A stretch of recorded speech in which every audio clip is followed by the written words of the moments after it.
public spending. That's right. There are various scenarios according to this document. We haven't seen the document, of course. There's a number of documents circulating in the Treasury. It would be surprising if they weren't discussing things like this, of course, at the moment. But it's a document which the Telegraph have. But they're suggesting there are three different scenarios. Even the most optimistic scenario, the V-shaped recovery, where the economy basically dies off a cliff but bounces back quickly when people do get back to work properly. The furlough scheme ends, of course, in October.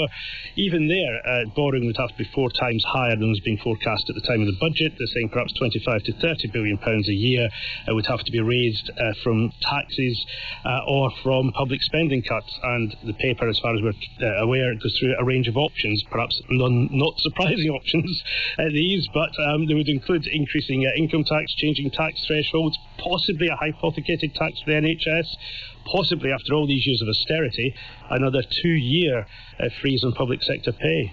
A reminder that politics will resume fairly soon. Indeed, it may do during the programme, because we're hearing from both the Shadow Chancellor and the Transport Secretary later in the programme. The time now is 26 minutes to 7, and it's an indication of the fact that we're all presenting different places from home, that earlier we had a disappearing Dom, but he is back now and to tell us about travel plans in the summer. Yes, I've reappeared. Well, if you were listening to the programme yesterday, you might have heard Michael O'Leary, the Chief Executive of Ryanair, talking about his plan to restart large numbers of flights in July. He thinks the plan for a 2-week quarantine for those arriving into the country won't really be policed, so people will travel regardless. Others, though, in the travel industry are not quite so convinced. I've been speaking to John and Irene Hayes, the couple behind Hayes Travel, Britain's biggest chain of travel agents, since they bought the Thomas Cook retail business last year. I asked them if they had already written off this summer holiday season. I don't think we've written it off completely yet. I think we're watching with interest what the airlines will do. Clearly it's crucial that we have safe opportunities for people to travel on aircraft, be that testing or social distancing. So we're watching with interest, and the one thing we do know is, because of the latent demand that we have, when it comes back, it will come back quickly, providing it's safe to do so. To be honest, in terms of our forecasting, as you can imagine, we've been very prudent. So in answer to your question, we're hopeful that there'll be some travelling in summer 2020, but our forecasting is suggesting that that might be minimal. You talked about what the airlines do. I suppose a lot of that will be conditional on what the governments do in terms of quarantine, and of course we expect there to be a 2-week quarantine for new arrivals in the UK. Wouldn't that be enough to kill off any chance of, for example, family holidays this summer? Or do you think, as Michael O'Leary, the Chief Executive of Ryanair, suggested on this programme yesterday, that actually people will just ignore that and rely on the quarantine not actually being enforced at all? Well, I'm not sure I agree with what Michael O'Leary has said, but I think obviously it's not good news, the quarantine. I think it'd be interesting to see how many people who, if lockdown is continuing or people need to self-isolate, decide, okay, we'll go abroad, we'll have our holiday, we'll have a change of scenery, and then we'll come back and then we'll have a fortnight at home, which is what they would have done anyway. So it'd be quite interesting to see how many people do that. And what's being offered by package holiday companies? Are they able to offer their normal deals in Spain, the Mediterranean? Is all that on offer if you want to buy it, or is it not on offer at all at the moment? It's a mixed picture. Because we're independent travel agents, we work with about 1,200 different operators, and at the minute they all have different rules. But there are definitely offers to be had. But as you can imagine, the price is firming up now for 2021 considerably.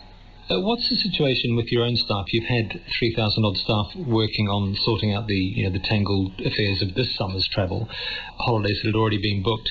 How long do you think you can keep them on the payroll if there isn't any or much new business for this current summer coming in? Do you think you'll be able to keep most of them going?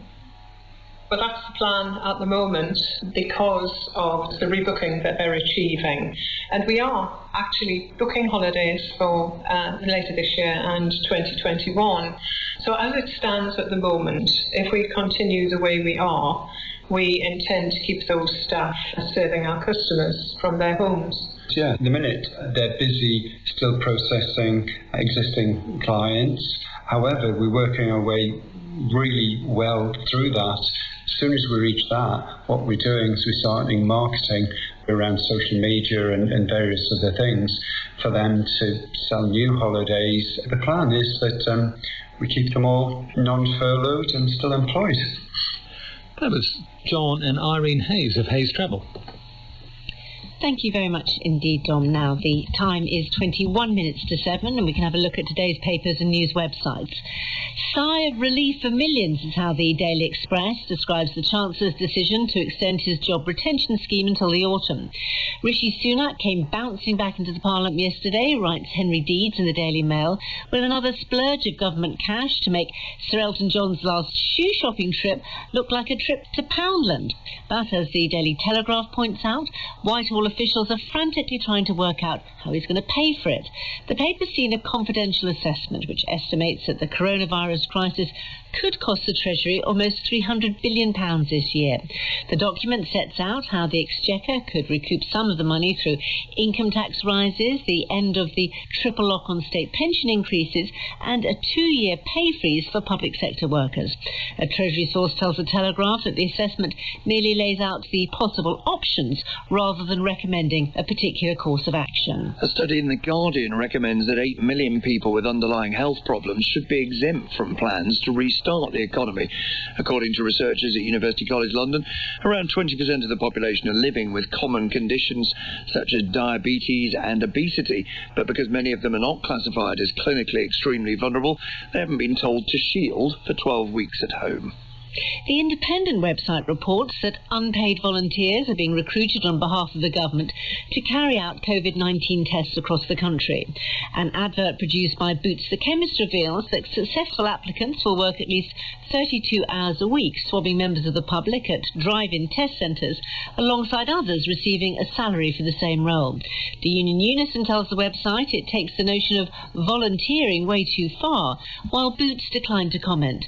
The Department of Health says it's grateful to amazing volunteers who are helping increase the UK's testing capacity. A surprise from estate agents following the decision to reopen the housing market in England. The head of the industry trade body, Mark Hayward, tells The Times he expected it to happen next month at the earliest, despite pressure from customers eager to move home. The Financial Times says it's also unclear how many viewings can be held in a single day, if agents are supposed to meet only one person from outside their household. It is really confusing, says the boss of the lettings regulator, David Cox. Is it one other person at 9 a.m, one other person at 10 a.m, or one person ever? And several papers feature a retired GP from Glasgow who narrowly missed out on becoming the first person in 14 years to win the top prize on ITV's Who Wants to Be a Millionaire. The Daily Mirror says fans of the quiz were left gutted last night when Andrew Townsley decided not to play the £1 million question on iconic motor races, even though he knew the right answer. Mr. Townsley, who has progressive multiple sclerosis and appeared on the show in a wheelchair, tells The Sun he was quite happy to walk away with £500,000 and is glad to have a bit of a financial cushion in this unsettled world. A nice tale. It is 18 minutes to 7. Our main news this morning: house hunters can view properties and visit estate agents from today as new measures to ease the coronavirus lockdown come into force in England. Now let's examine events yesterday in Parliament. The Chancellor Rishi Sunak surprised MPs when he announced to Parliament yesterday that he wasn't phasing out the job retention or furlough scheme, but was instead extending it for an extra 4 months. Our correspondent Sean Curran now reports. Rishi Sunak is hardly the first person who's had to rearrange his birthday plans because of coronavirus. I called the Chancellor of the Exchequer, Rishi Sunak, and wishing him a happy 40th birthday. Labour's shadow Chancellor Annalise Dodds had tabled an urgent question about the job retention scheme, which has seen the government help pay the wages of millions of people who've been furloughed or temporarily laid off. I can announce today that the job retention scheme will be extended for 4 months, until the end of October. By that point, we will have provided 8 months of support to British people and businesses. Under the scheme, a worker is paid 80% of their monthly salary, up to £2,500. The Chancellor said nothing would change until the end of July. From August to October, the scheme will continue. for all sectors and regions of the UK, but with greater flexibility to support the transition back to work. Employers currently using the scheme will be able to bring furloughed employees back part-time. And we will ask employers to start sharing with the government the cost of paying people's salaries. Yesterday, the early signs were that it would be the Chief Secretary to the Treasury, Stephen Barclay, at the dispatch box.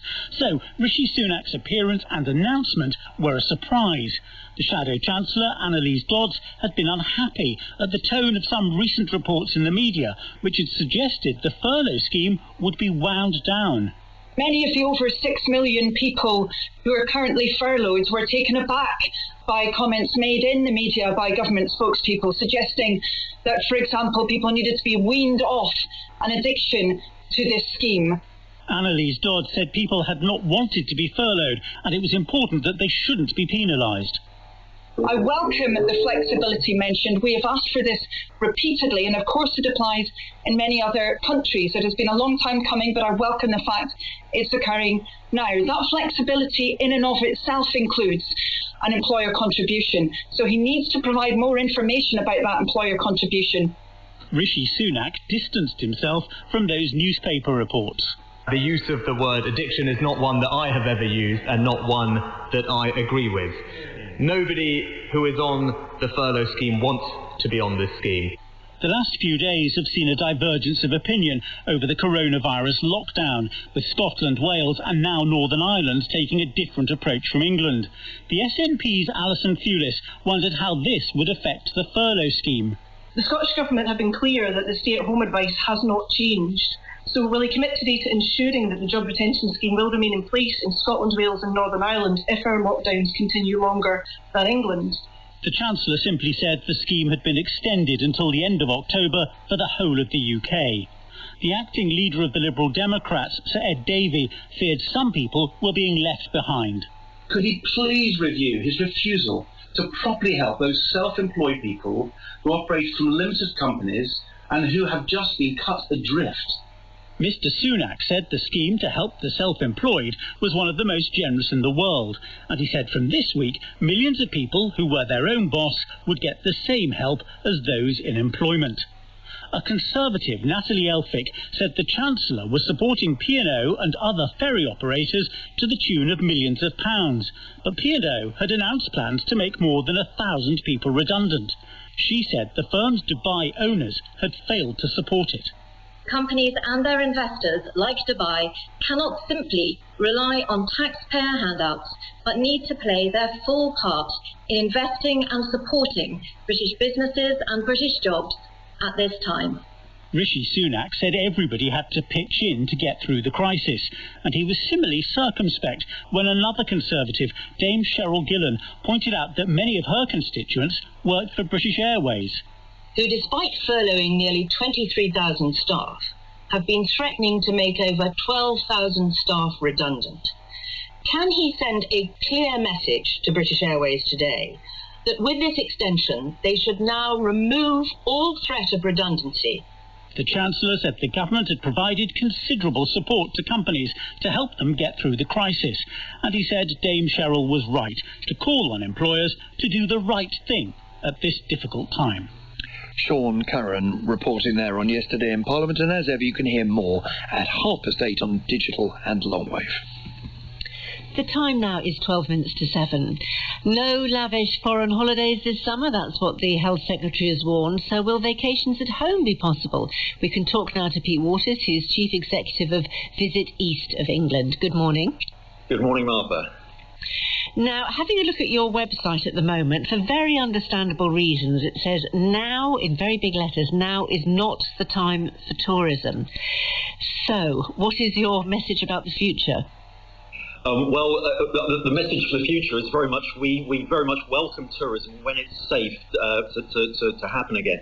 Businesses here in the east of England are desperate to reopen, but I say only when it's safe and when it's economically viable. We can certainly see a path forward, probably starting with self-catering agencies, caravans and camping, broad cruises, but only if people behave responsibly and adhere to social distancing. We understand that probably cooped up urbanites want to escape lockdown and enjoy fresh air and outdoor activities. We have those things in abundance, but it has to be done safely. And we know that Visit Britain are working on a clean and safe type mark, which we hope will be with us later this month or early June, and that will be a huge step forward. That's interesting. So what would that kite mark mean? It would be a self-assessment, it would be an online portal, and Visit Britain are currently talking to some trade organisations, including UK Hospitality, private sector businesses, including Merlin. So it would be self-assessment, it would be online portal, and it would be predominantly for small and medium enterprises, of which there is an abundance in the visitor economy. It hit just alone here in the east of England, we're talking about over 20,000 SMEs who feel very much cut off at the moment. You know, we've welcomed government packages over the last few weeks, particularly the extension of furloughing yesterday. But we still think that there is more support needed to get tourism up and running, particularly, for instance, on VAT. That would make a huge difference. How much of a hit has the local economy taken because of the loss of tourism?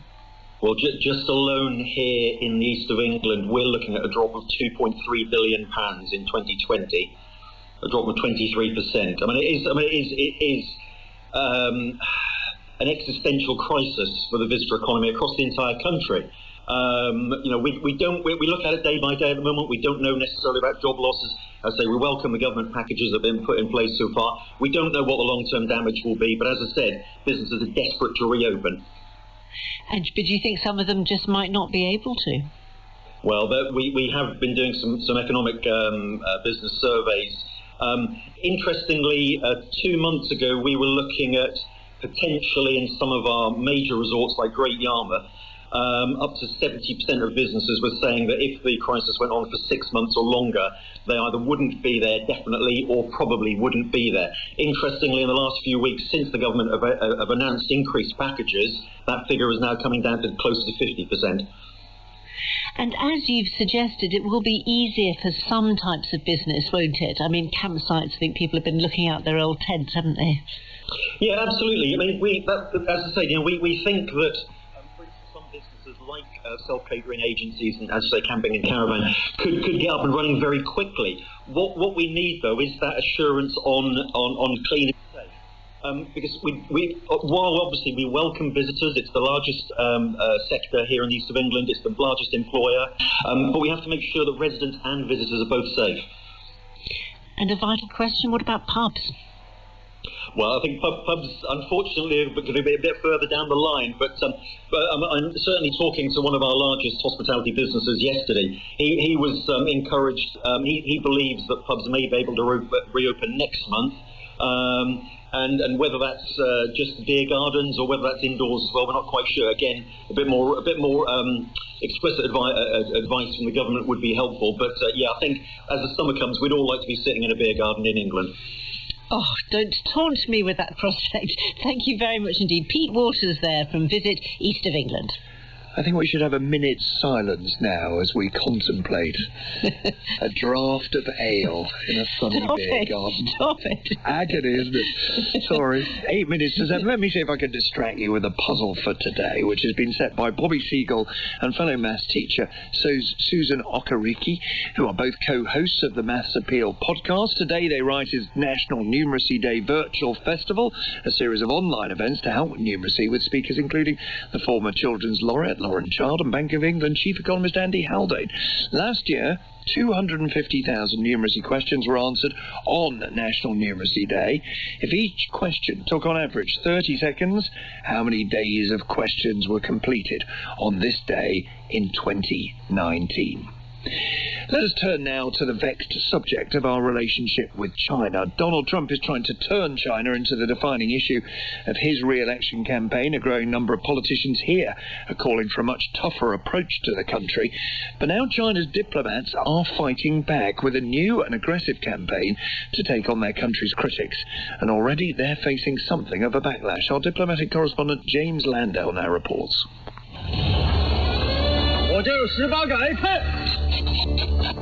They've been dubbed Rambo with Chinese characteristics. The Wolf Warrior action movies, popular, violent and nationalist. And now these films have given their name to a new form of aggressive Chinese diplomacy. 几天前，美方有人指责中方。 This is Li Jianzhao, China's foreign affairs spokesman, seen as the quintessential wolf warrior diplomat. He suggested the United States might have brought coronavirus to Wuhan. And now his ambassadors are mounting a robust defence of China's handling of the pandemic across social media. The government has declared it won't give in to coercion after China threatened economic retaliation for Australia's pandemic. In Australia, China's ambassador was so angry about its call for an independent investigation into the virus origins that he threatened an economic boycott. Why should we drink Australian wine, he tweeted. China's ambassador in the Netherlands posted that Donald Trump was full of racism. I see the disinfectant where it knocks it out in a minute. And is there a way we can do something like that? And in response to Mr. Trump's medical musings, China's Communist Party chief spokesman tweeted, "Mr. President is right. Some people do need to be injected with disinfectant, or at least gargle with it. That way they won't spread the virus, lies and hatred." All this is new. Research from a think tank, the German Marshall Fund, found a 300% increase in official Chinese Twitter accounts in the last year, and they're sending 4 times as many posts. Christine Berzina is a senior fellow at the GMF. This is very unusual. In the past, China's public face has meant to show a positive image of the country. There has been an encouragement of friendship, and frankly, cute panda videos would be much, much more common than harsh takedowns of various government responses. China's aim may be to avoid blame for the virus and highlight what it sees as America's poor response. But already there's been something of a backlash. Il existe effectivement des cas. China's ambassador in Paris was summoned to the foreign ministry after his embassy suggested France had abandoned its elderly to die in care homes. Just one of 7 Chinese envoys hauled in for a telling off by their hosts in recent weeks. This aggressive diplomacy is hardening attitudes in the West. China is now an election issue in the US.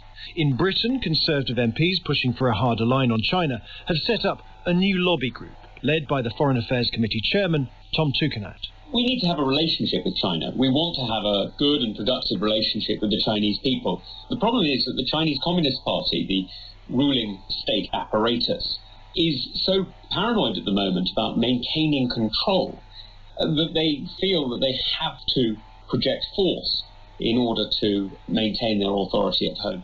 The risk is that these diplomatic scraps spark a deeper confrontation, making it harder for countries to work together on repairing the world's economy after COVID. Bonnie Glaser is a China expert at the Center for Strategic and International Studies in Washington. If the U.S. and China did not set aside their differences in order to work together to fight COVID-19, a global pandemic, it is hard to believe that they are going to find a way to work together to bolster their economies. China's wolf warrior diplomats don't wear uniforms or carry guns like their namesakes in the films. But they are engaged in a war of words, and right now they're not holding back. James Landell reporting there. It's now 3 minutes to 7. It's time to get the weather forecast. Nick Miller's with us. Morning, Nick. Good morning. It's not quite as cold for many of us out there this morning, though it's still dropped to -5 in Highland, Scotland. But gardeners, don't drop your guard, because tonight the frost looks more widespread. Once again, another unusually cold night for this stage of May is on the way tonight, although ironically in northern Scotland there'll be more cloud around, and tonight isn't going to be as cold. That's tonight covered. What about the day ahead? Let's look at the detail. Chance of a shower today, but many places will stay dry. For southwest England, southeast England, the Midlands and Wales, there's an area of thicker cloud spreading southwards this morning, so even ways starting with some sunshine, you'll cloud over for a time. May see a shower. There are a few towards Wales and the Midlands at the moment, though many places will stay dry, and then this afternoon sunny spells will develop again. For eastern England and northeast England, it's sunny spells, a chance of catching a shower. They are wintry over the high parts of the Pennines and North York Moors. Northwest England, early cloud and a few showers clearing southwards quickly this morning, and then it's sunny spells. For Northern Ireland, there are some showers to start the day, but then they clear. It's dry with sunny spells. Southwest Scotland having a sunny morning, more cloud around this afternoon, staying dry. And for northern and eastern Scotland, sunny spells and scattered wintry showers, maybe a slight covering of snow in one or two spots. Temperatures across the UK mainly in the range of 10 to 12 degrees Celsius, but for northern and eastern Scotland and northeast England, just 7 to 9 degrees today. Thank you, Nick. Burr. Now, Lauren Laverne is taking down your requests. For 78 years, the famous and the renowned have been cast away. Part of it is the unspoken before and after emotional connection you have to each piece of music. They've shared the stories behind their favourite tracks. We have been known to sing this song at various friends' weddings.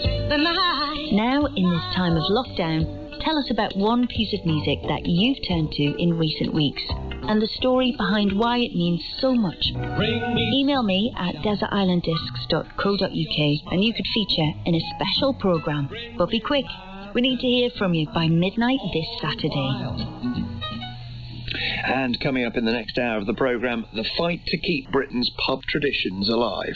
I'm just worried that the pub loses its atmosphere, the whole idea of pub life in the UK. I'm just worried that it just won't be the same anymore and we'll just lose that culture. You're listening to Today.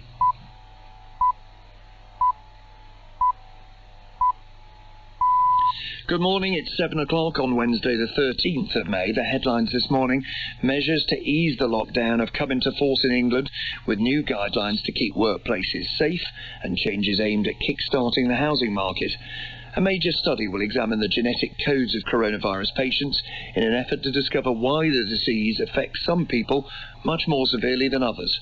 Labour has questioned a call for MPs to return to Westminster in person, saying the move flies in the face of the government's own public health advice.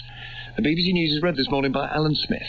7 weeks after the Prime Minister announced unprecedented restrictions to stop the spread of the coronavirus, moves to begin easing the lockdown in England are coming into force. The housing market is to be restarted, with potential buyers permitted to visit estate agents and view properties. Restrictions are also being loosened so people can leave their homes to take unlimited exercise and to allow two members of different households to meet outside if they observe social distancing. Boris Johnson has also encouraged more people to return to their workplaces, but these changes aren't coming into force in Scotland, Wales and Northern Ireland, where the message to stay at home remains the same. Here's our business correspondent Emma Simpson. The Prime Minister has already said he doesn't expect a flood of people returning to work. The measures will be more like baby steps. People are now being actively encouraged to go back to work if they can't work from home, especially those in manufacturing and construction. Employers have been asked to implement new guidelines to keep workplaces as safe as possible, such as staggered shifts and frequent cleaning. Garden centres in England will also be allowed to open from today if they can comply with social distancing. And some 450,000 people who've been unable to move house during the lockdown will now be able to do so if they follow new guidance. Estate agents' offices can open and property viewings are permitted. People are still being urged, however, to avoid public transport wherever possible. Those who do use it are being asked to wear a face covering if they can, and to be prepared to queue, because services will carry much fewer than the usual number of passengers. The easing of some restrictions in England will also allow some outdoor leisure activities to resume, including angling, golf and tennis. But social distancing rules will apply. Here's our sports editor Dan Roan. With the government encouraging us to take more outdoor exercise, recreational activities such as tennis, golf, basketball and angling will be allowed in England from today, as long as people keep at least 2 metres away from anyone outside their household. Clubhouses will be closed and equipment must not be shared, but a surge in demand is expected after a 7-week shutdown. The future for community team sports, indoor leisure centres and gyms remains uncertain, but professional, Olympic and Paralympic sports will learn the minimum hygiene standards that athletes and venues must adhere to before an initial phase of training can begin. Premier League footballers are set to train together in small groups from next week, but restrictions around social distancing will need to be relaxed before team sports can start full contact training. The government has said competitive action will only be allowed to take place behind closed doors from the beginning of next month, but today is at least an important step towards that goal. Scientists are to examine the genetic makeup of thousands of patients with coronavirus to try to understand one of the biggest mysteries of the pandemic, why some people fall seriously ill while others have no symptoms at all. They hope their results may lead to new treatments. Our health correspondent Naomi Grimley has more.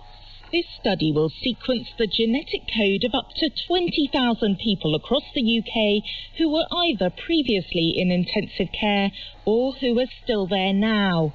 Consent will be sought from either the patients themselves or their next of kin.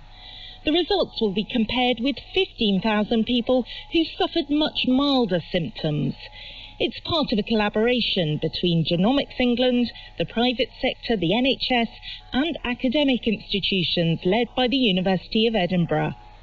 By discovering why some people are predisposed to developing life-threatening symptoms, researchers hope to identify treatments for clinical trials and highlight people at extreme risk.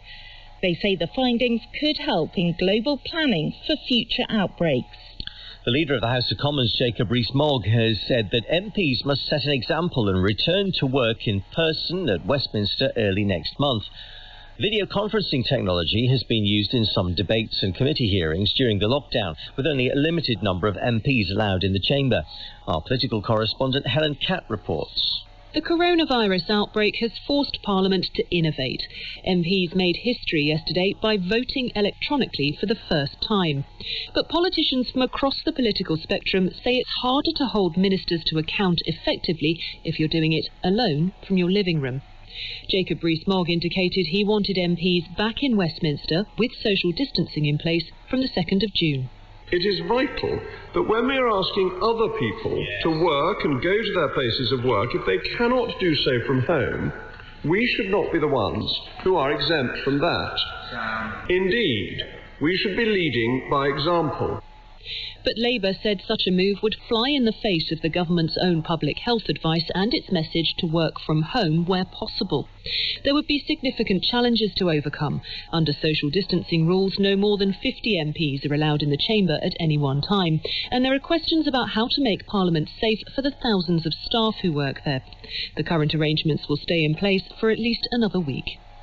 Millions of self-employed people can, from today, apply for money from the government if their business has been affected by coronavirus.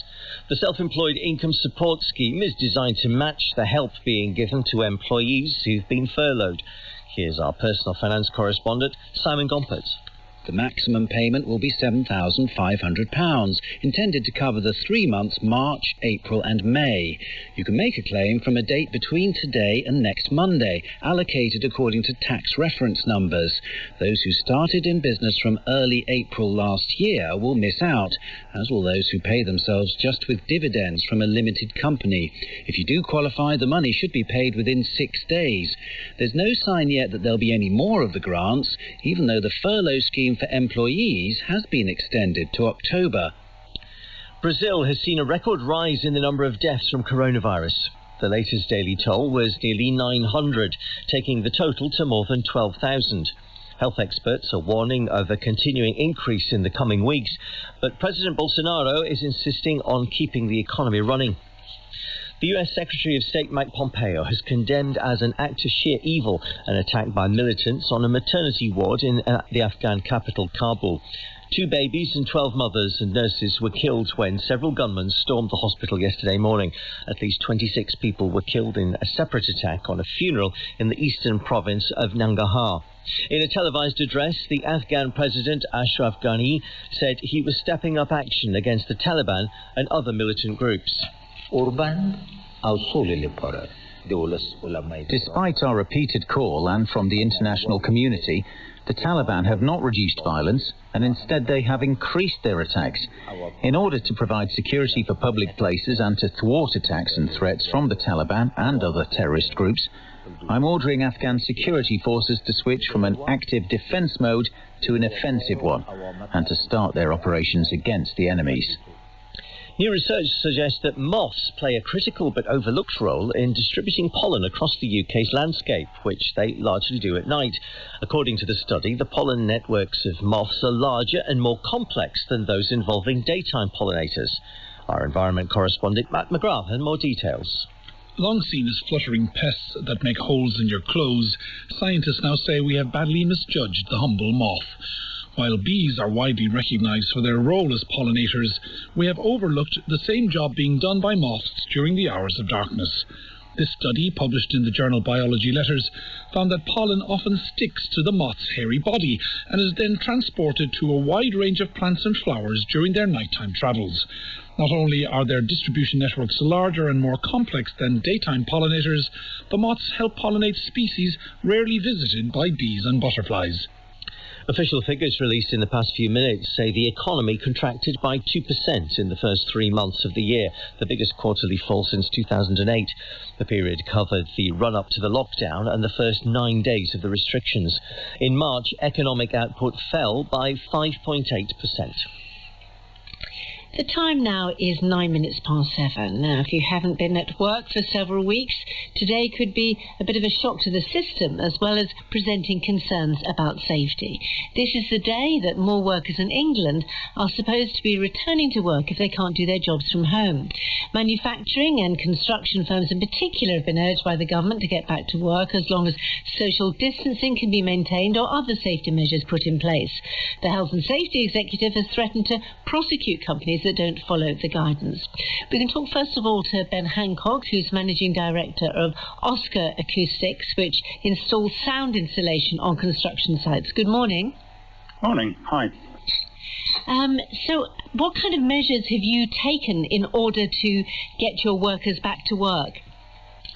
Well, we spent weeks after the big Boris speech putting together safe working practices on building sites, which include sort of one person to a vehicle travelling to the sites. When on sites as well, sites have been split into zones so we can keep people apart. One-way systems in corridors, stairwells to help with the distancing. Sanitation as well, that's a big thing. So toilet attendants, one person in at a time, cleaning down between each person, enforcing hand washing, stuff like that. Even individual equipment, so colour coding tools and scaffold towers so people aren't mixing them up.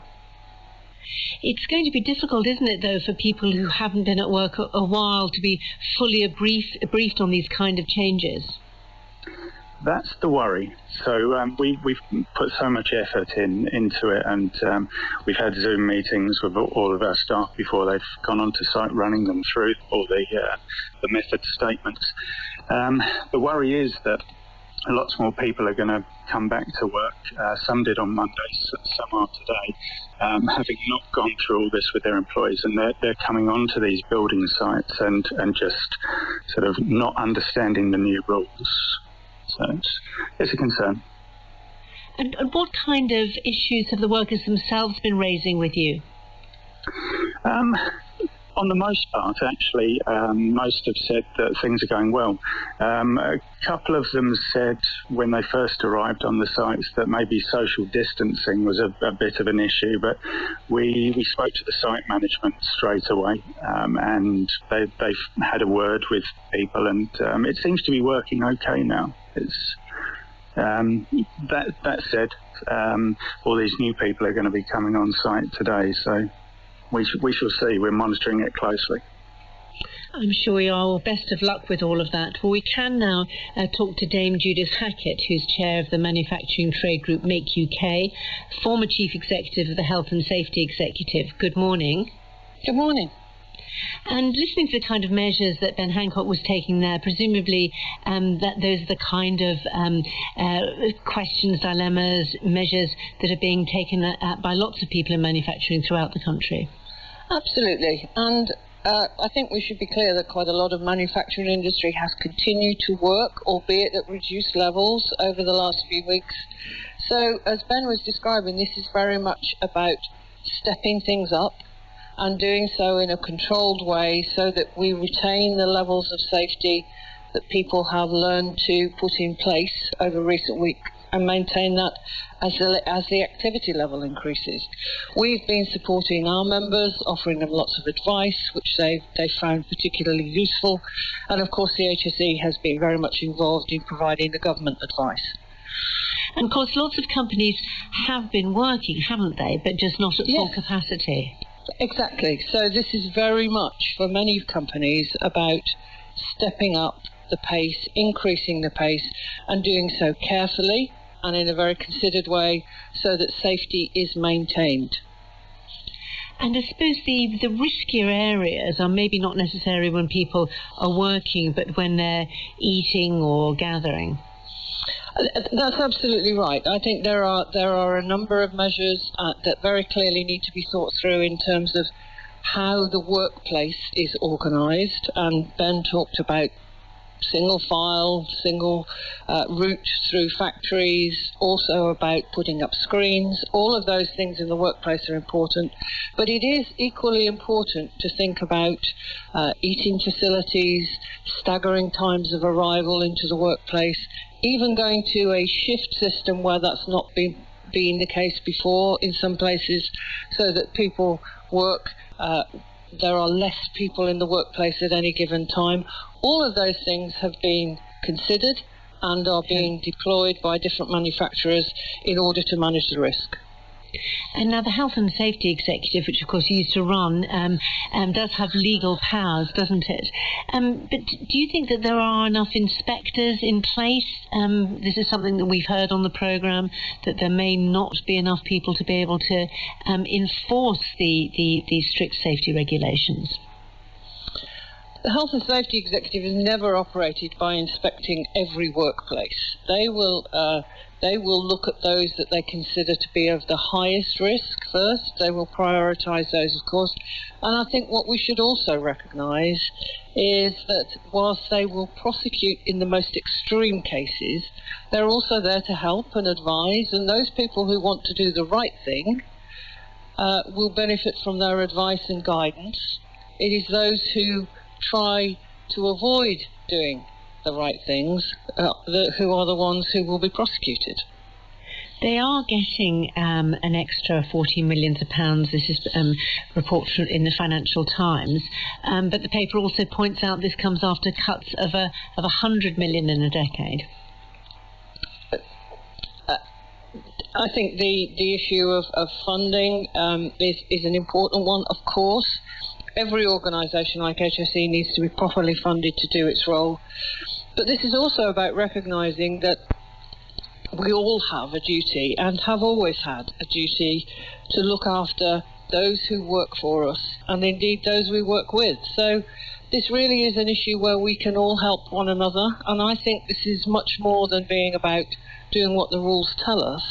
It's actually about demonstrating that we care about one another, and we're all going to look after one another in our workplaces, because it's really important that we get our economy going, and manufacturing has never been more important to the UK economy than it is now. Dame Judith Hackett, earlier Ben Hancock, thank you both. It is coming up to 17 minutes past 7. How badly is the pandemic hurting the economy? We've already got an idea of that from the official GDP figures for the first 3 months of the year that were released a few minutes ago. Here's Dominic with more.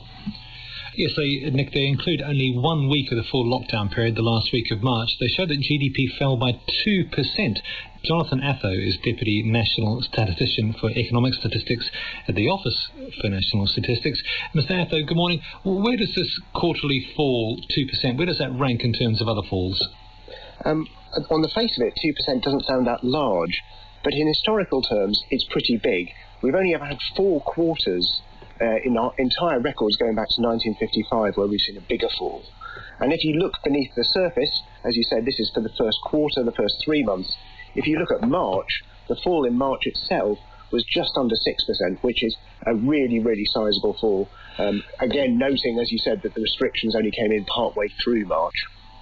Is that the largest ever monthly fall you've recorded? Yes, it is, but our monthly statistics don't go back that far. Our quarterly numbers go all the way back to 55, and as I said, that's one of the largest. So the reason we're looking at the March numbers is, as you say, these first quarter figures only include the last week or the first week of the lockdown. What can you extrapolate at all about what the second quarter, what we've just all lived part way through, might look like? Well, it's difficult to know. I mean, one of the things, one of the facts here is this is completely unprecedented. We've never seen a rapid fall in economic activity as widespread. But we do know from the numbers we already collect that, we're seeing perhaps 20-25% of workers potentially being furloughed. So there'll be no output from those workers in the second quarter. The Bank of England have put out a scenario saying perhaps there might be a 25% fall in GDP in the second quarter. That would be sort of 9 or 10 times the record level of fall we've seen. So this is, in terms of scale, in terms of speed, this is really, really unprecedented.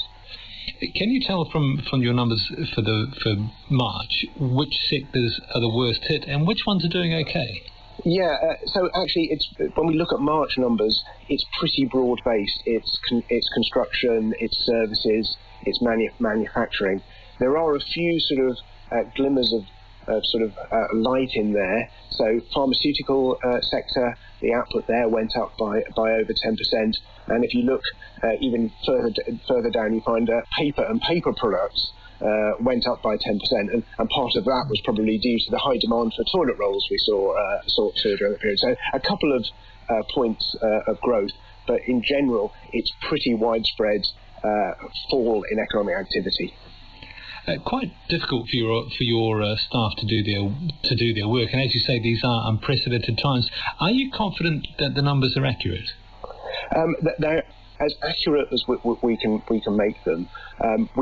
As you say, there's huge disruption to the economy. That's made actually measuring the economy much harder than it is usually. But we've got lots and lots of ways of cross-checking our data. So we can look at data sources. We've been using VAT data we get from HMRC in our statistics. So we cross-check that. We cross-check it against, for example, payroll data that HMRC also get. So we try and triangulate as much as possible. But your point that it's very, very challenging to measure the economy when there's so much change happening so quickly is a very good one. Thank you very much, Jonathan Atho from the Office for National Statistics. A little bit of breaking news before I go. TUI, the big travel group, has just announced it's going to cut 8,000 jobs worldwide. Thanks, Dominic. It's coming up to 21 minutes past 7. Today is Go Back to Work If You Can Day, but only if you live in England. People in Scotland, Wales and Northern Ireland are still being told to stay at home. Yesterday, the Northern Ireland Executive published its own plan to ease the lockdown, a plan that came with no dates attached. We can talk about it now with the First Minister of Northern Ireland, Arlene Foster, who joins us on the line. Morning to you. Good morning. Given that you have a rather lower death rate in Northern Ireland compared with the rest of the UK, given what we've been hearing about the hit on the economy, why isn't now the right time to tell people to get back to work if they can? Well, thanks, Nick. We did launch our roadmap to unlock the restrictions in Northern Ireland yesterday. In the recognition that it would be a step-by-step process, that there wouldn't be a silver bullet, that wasn't a fact of just flicking on a switch, and that's all to do with the fact that we are keeping a very close eye on the R number. At present, the R number is 0.79 in Northern Ireland, and we want to make sure that we have enough headroom to move to step 1, and we'll be taking advice on that later on this week, and that's what we want to hear from our Chief Medical Officer and our Chief Scientific Advisor, because we will not be keeping these restrictions a day longer than we need to, Nick, and we totally understand that there are huge pressures, not just on economic life in Northern Ireland, but on our societal life. We are a very sociable people. We want to come together again, and we recognise the pressures that there are in our society because of these regulations. But unlike the measures in England, unlike those indeed in the Republic of Ireland, you haven't come with dates attached. Now, you say it's all to do with that transmission rate, the R number. Clearly 0.79 you think is too high. What's about right? What is the number that would allow you to say, OK, we can ease it a little? Well, the reason we haven't put dates on our plan is to try and be as flexible as possible so that we can move. We don't have to wait on to the next legal review date, which for us is the 28th of May. We can move before that if our medical advisors come to us and say, we think that you can move ahead, relax some of the restrictions.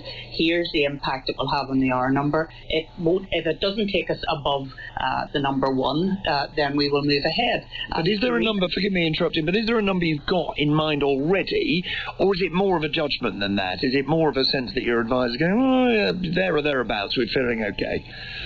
It'll be based on a risk analysis, Nick, because we recognise that every action we take has probably got an equal and opposite reaction to the R number, and therefore it will be based on that risk analysis. If we do X, what impact will it have on the R number? And that's why this is all a finely balanced process, and it's why that we want the people of Northern Ireland to work in partnership with us. We talked about that yesterday. We give them a clear pathway, and we're saying to them, if you comply with the current regulations, then that will allow us to come out of lockdown faster. If you don't comply with the current regulations, that may well mean that we have to take a little while longer to come out of the restrictions.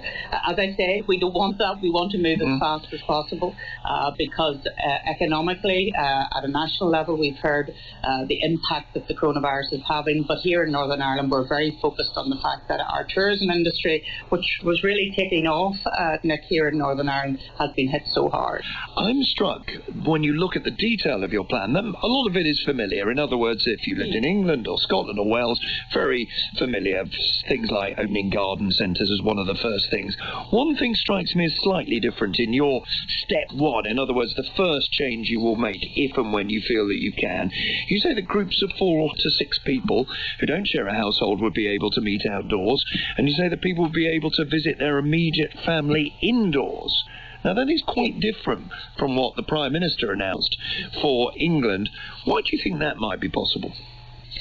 Well, we believe that people need to have the love and support of their family, and indeed, in some cases, when people don't have big families, they're very close friends. That hasn't been happening at the moment. We're very alert to the fact that people have been suffering from isolation, from mental health difficulties. Particularly, I think our vulnerable older generation have had to be shielded, and they're on their own, Nick, and they're not used to that. And we want to be able to move, if we can at all, to try and help those people to come out of isolation. Do you think there's something pretty odd about a situation in which an estate agent, we're now told, can come to your house, a cleaner can come to your house, but your own mother and father can't? Well, we believe that family relationships are very important. We recognise that. We're very thankful for the fact that people have been able to keep in touch through digital means, through telephone, obviously, but there's nothing that beats meeting up on a face-to-face basis, and we recognise that as a case. Arlene Foster, thanks for joining us. It's 26 minutes past 7, and talking of doing things face-to-face, you've not been able to order a pint in a pub since the 20th of March, when we're allowed to again. What'll it be like? Rubbing shoulders with strangers at a bar has really been at the heart of British culture for centuries. Our North of England correspondent Danny Savage has been talking to publicans and brewers in deserted Wensleydale in North Yorkshire. So one of the ideas is actually to knock a service hatch through, so actually the waitresses don't have to come into the kitchen anymore. Nigel Stevens knows a thing or two about running a hostelry. He's the current Good Pub Guide's Landlord of the Year. He runs the Wyville Arms, which stands on the main road between Beedale and Leyburn. He's an optimistic type, but even he is struggling to get his head around the changes needed to his business. I don't want to put prices up because I'm a Yorkshireman, and we're always trying to give good value and good quantity, but I think definitely everything has to be table service to be safe. Because people have got glasses in their hand, they put them down. It's the bar staff you've got to worry about as well, because they are going to pick up glasses afterwards. They're the people who are going to remove the plates you've eaten with. So this is going to have to be a whole new culture. All members of staff are going to have to be tested. They're going around talking to somebody, breathing somebody, or they're within that distance, and you're passing it on. These things are going to have to be all taken into consideration. A few miles away in the ancient market town of Middleham, the occupants of one of the racing stables were coming back from the gallops. One of the pubs here is the Richard III. The landlady, Sharon Carter Ward, joined me at an empty outdoor table. It's the hub of the village. We have a lot of locals that come in. One of the older men that comes in, he takes his cap off, he sits in a certain place, he gets his beer. That's his highlight of his day. And I'm just a bit concerned that when we reopen, that won't be able to happen anymore. She's concerned that people won't be able to sit or stand at the bar anymore, and what that will do to business. I'm just worried that the pub loses its atmosphere, the whole idea of pub life in the UK. I'm just worried that it just won't be the same anymore, and we'll just lose that culture. The old bell pull is just above you there. When the residents wanted service, they just pulled on the bell pull. Could we come full circle and see that again, Nick? Hopingly. Nick Harrington is the long-standing landlord of the Coverbridge Inn. It opened in 1674, and the only thing to close it since then is coronavirus. We've just been blessed with some fantastic weather, the warmest April on record, and as far as a business point of view, that is sod's law.